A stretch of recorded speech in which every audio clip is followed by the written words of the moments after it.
साधं व्लॉगिंगचं चॅनल नाहीये आपलं, पण काही दिवसापासून इतकं फिरणं होतंय ना, की ते इनडायरेक्टली व्लॉगिंगचं चॅनल होऊन गेलेलं आहे आणि म्हटलं इन्फॉर्मेशन शेअर करूया.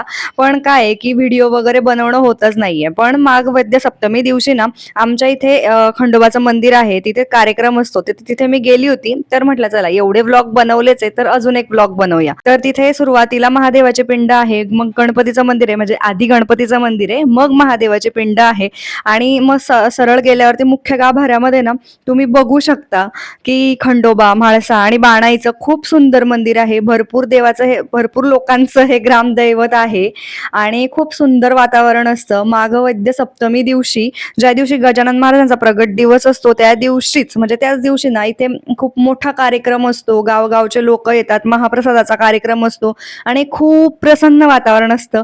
म्हणजे तिथे जर तुम्ही गेलेत ना, तर तुमचे 4-5 नातेवाईक तिथे सापडतीलच, असं आमच्याकडे होतं आणि खूप मोठ्या भाविकांची इथे श्रद्धा वगैरे आहे. भरपूर लोकं येतात, देवी आईला ओटी वगैरे वाहतात वगैरे. खूप भारी वाटतं आणि ते एकदम शेतातमध्ये वगैरे मंदिर आहे, तर खूप छान वाटतं. मस्त महाप्रसादाचा कार्यक्रम असतो.